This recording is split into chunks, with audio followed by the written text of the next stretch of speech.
রমজানের শেষ 10 দিন জুতা কেনার জন্য আল্লাহ দিছিল? কথা বলেন না কেন? শেষ 10 দিন শাড়ি গহনা কিনবার জন্য আল্লাহ দিছিল?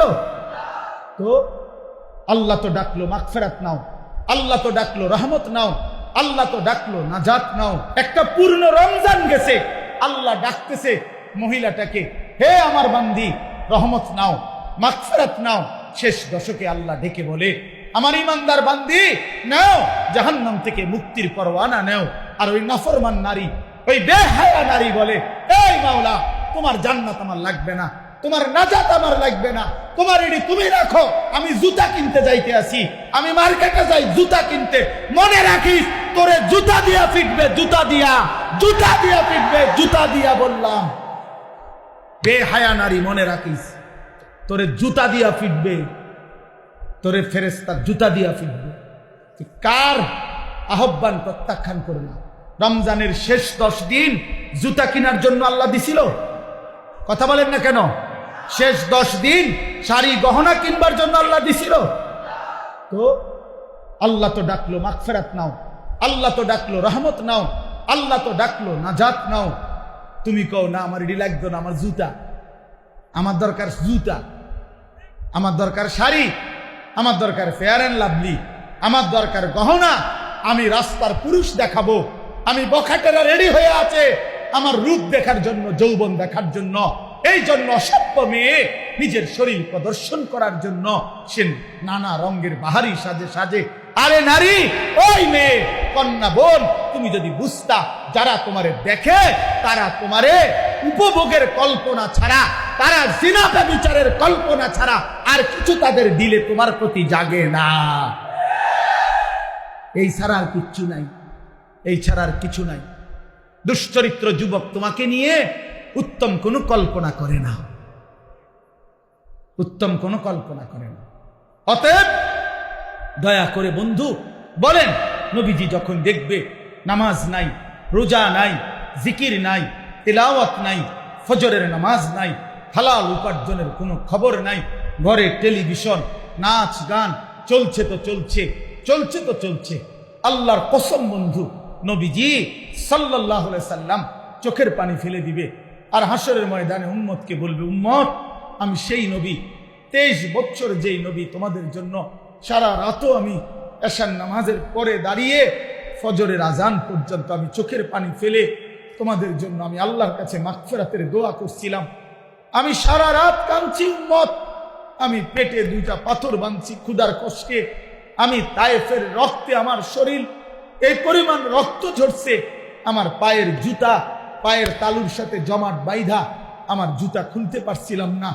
আমি উহুদের দান দান করা শহীদ হয়ে রক্ত ঝরিয়ে উহুদের ময়দানে পড়েছিলাম, বিনিময়ে এই আমল নামা, আমার 23 বছরের মেহনতের এই বিনিময়। উম্মত, আমি এই জন্য রক্ত ঝরাইলাম। বলো না বাপ, এই বাপ বলো, কি বলবা তুমি তখন?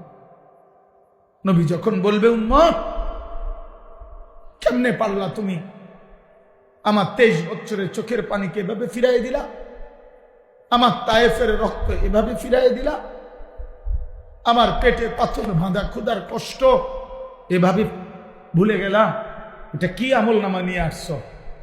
আরে মিয়া, কোনো বাবা যদি তার গ্রামের জায়গা জমি ভিটা মাটি বেচা 6 বছর লাগাইয়া ছেলেটারে যদি ইউনিভার্সিটিতে পড়ায়, এই ছেলেটার ইউনিভার্সিটির খরচ দিতে গিয়ে বাবা জমিটা বিক্রি করে ফেলছে, ভিটাটা বিক্রি করে ফেলছে, 3 বেলা না খাইয়া 10 বেলা না খাইয়া বুকে বাইন্দা সন্তানরে টাকাগুলো দিছে। 6 বছর পরে যদি রেজাল্ট আসে ছেলেটা ফেল, ফলাফল যদি আসে ফেল করছে, এই বাপ কি পরিমাণ কাঁদবে বলো ভাইয়া? এই বাপ কি পরিমাণ কাঁদবে? সে চিৎকার করে গড়াগড়ি খাইয়া বলবে, আমার সন্তান, তুই জানোস না তোর এক একটা টাকার জন্য আমার কি পরিমাণ ঘাম ঝরাইতে হয়েছে মাঠে। আমি ভিটা বেচা ফেলছি, আমি গরু বেচা ফেলছি, আমি সব বিক্রি করে আমি তোরে এতগুলো টাকা জমাইয়া তোরে দিলাম, বিনিময়ে এই ফলাফল। কাঁদবে কিনা বলেন? তো নবী বলবে না, এটা উম্মত, আমি 23টা বছরের চোখের পানির বিনিময়ে এই, আমার তায়েফের রক্তের বিনিময়ে এই, হ্যাঁ বলো ভাইয়া বলো, বলেন বাপ, যারা 60 বছর বয়স হয়েছে এখনো বিড়ি সিগারেট ছাড়তে পারলেন না, কখন ছাড়বেন? যাদের বয়স হয়ে গেছে 60 বছর এখনো গালিগালাজ ছাড়া কথা বলতে পারেন না, কখন ছাড়বেন? এখনো সময় হয় নাই? মরতেন না? কবরে যাইতেন না? আলা ইয়াযুন্নু উলাইকা আন্নাহুম মাবউসুন। আল্লাহ কোরআনে বলছে আলা ইয়াযুন্নু উলাইকা আন্নাহুম মাবউসুন। এই নাফরমান, এমন করছো কেন বান্দা? তুমি কি হাসরের ময়দানে উঠবা না? আল্লাহ জিজ্ঞেস করছে, আল্লাহ নিজে বলছে বন্ধু, আরে বান্দা এরম করস কা? এত মিথ্যা, এত চুরি, এত ডাকাতি, এত জিনা, এত বেবিচার, এত মদ, এত জুয়া, এত নারী, এত ছবি, এত উলঙ্গ দৃশ্য দেখছস কেন বান্দা? তুই কি হাসরের ময়দানে উঠবি না বান্দা? তুই কেমনে আমারে দেখাইবি? তুই আমি আল্লাহর সামনে কেমনে দাঁড়াইবি বান্দা? ফাকাইফা তাত্তাকুনা ইন কাফারতুম ইয়াওমান ইয়াজালুল বিলদানা শিবা। রব্বে করিম আল্লাহ বলে, বান্দা দিবানিশি যে আমি আল্লাহর নাফরমানি করছো বান্দা।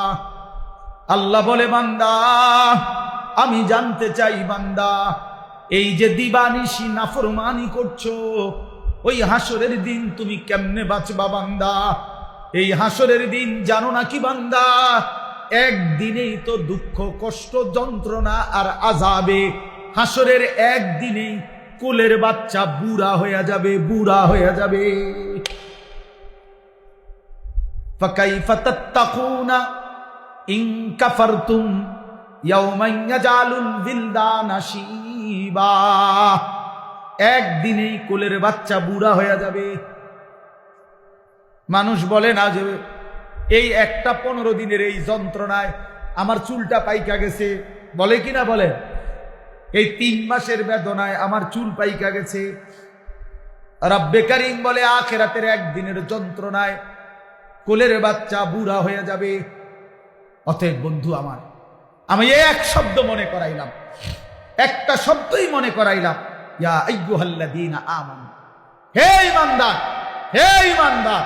এটা আল্লাহ তাআলার বহুতই মহব্বতের শব্দ, বহুতই মহব্বতের শব্দ।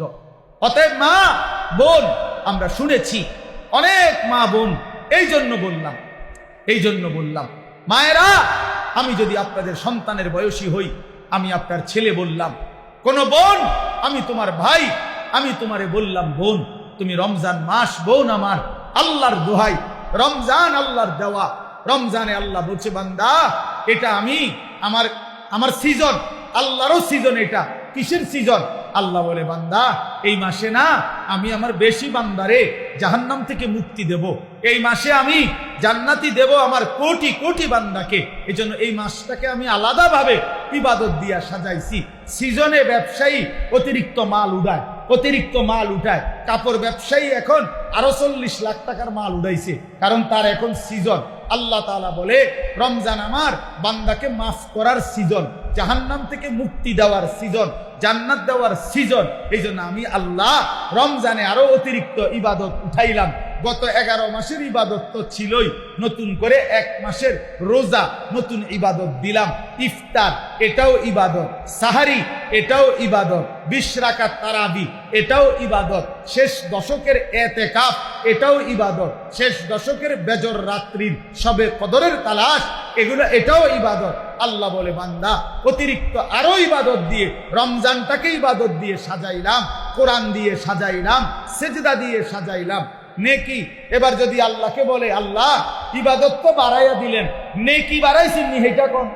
তা আল্লাহ বলে, হ্যাঁ বান্দা, একটা নফল একটা ফরজের সমান, একটা ফরজ 70টা ফরজের সমান। এক শুরুর দশক রহমত, মাঝখানের দশক মাগফিরাত, শেষ দশক নাজাত। প্রতিদিন মাফ করব, জান্নাতের দরজা খোলা, জাহান্নামের দরজা বন্ধ, শয়তানগুলোকে শেকলে বন্দী। এই সব ব্যবস্থাপনা করে আমি চাই শুধু আমার বান্দা সেজদা দিবে, বন্দিগি করবে, রোজা রাখবে, ইফতার করবে, সাহারি করবে, 20 রাকাত তারাবি করবে, মিথ্যা ছাড়বে, চুরি ছাড়বে, ডাকাতি ছাড়বে, জিনা ব্যভিচার ছাড়বে। আর পুরা রমজান প্রতিদিন আমার বান্দা শুধু জান্নাতেই ঢুকবে, জান্নাতেই ঢুকবে, জান্নাতেই ঢুকবে। লাআল্লাকুম তাত্তাকুন। এজন্য আল্লাহ বলছে আমি এক মাসেই কুতিবা আলাইকুমুস সিয়াম কামা কুতিবা আলাল্লাযীনা মিন ক্বাবলিকুম, আমি আল্লাহ পূর্ববর্তী ঈমানদার উম্মতের মতো তোমাদের উপরে রোজা ফরজ করলাম, কষ্ট দেওয়ার জন্য না, ভোকে কষ্ট দেওয়া তোমাদেরকে নয়, বরং আমি আল্লাহ লাআল্লাকুম তাত্তাকুন, মুত্তাকি বানানোর জন্য। মুত্তাকি মানেই জান্নাতি, জান্নাতি মানেই মুত্তাকি। অতএব এক রমজানে আল্লাহ আমাদেরকে জান্নাতি বানাবেন, এই আশায় আল্লাহ আমাদের উপরে রমজান রোজা ফরজ করেছেন। অতএব শেষ কথা আমার, বলেন যে ইনশাআল্লাহ আমরা রমজানকে কদর করব। বলেন ইনশাআল্লাহ, বলেন ইনশাআল্লাহ।